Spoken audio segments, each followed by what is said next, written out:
to the 5th video in my series on my channel, Science Project Helper. Today we will discuss again Anaxagoras and Philolaus, two very big minds in the history of early physics. Anaxagoras we have heard about in the last video, founded the atomic theory and the first one to imagine the whole world made out of tiny little atoms. Then Democritus refined it. But that was in the past video. You can click the link. It's probably there, right there on the left bottom. Now, Anaxagoras, again, in the same year, 470 BC, was a very big year for him. And he said that the sun, the moon, I can't really read my handwriting, I'm sorry. Just have to see what Anaxagoras said in 470 BC.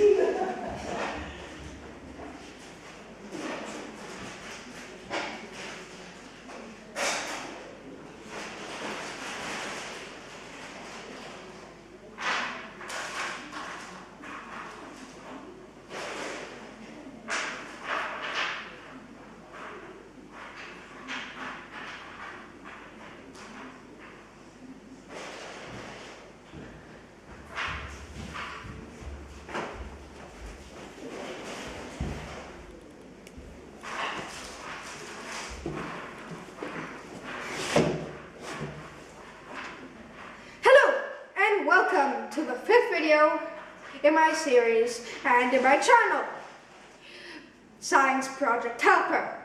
Today we will discuss once again Anaxagoras and Philolaus. We had Anaxagoras and Democritus the last video, and it was about atomic theory. In the same year, 470 BC, Anaxagoras published another of his greatest ideas.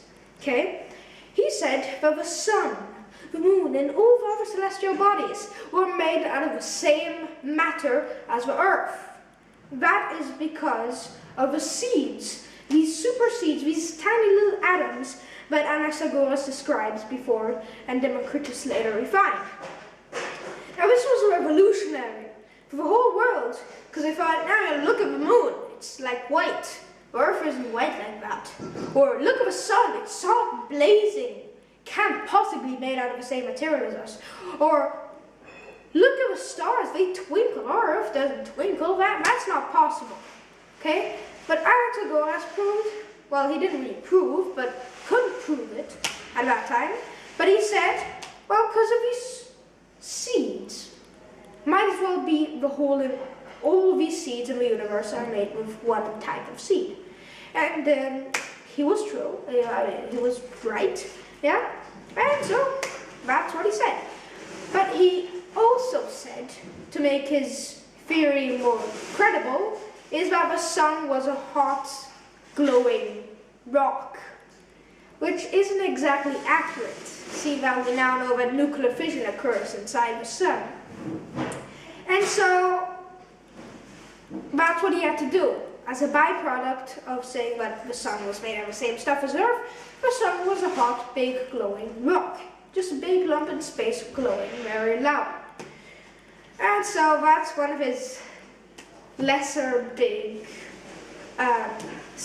what he said, but still, he had to somehow make it credible.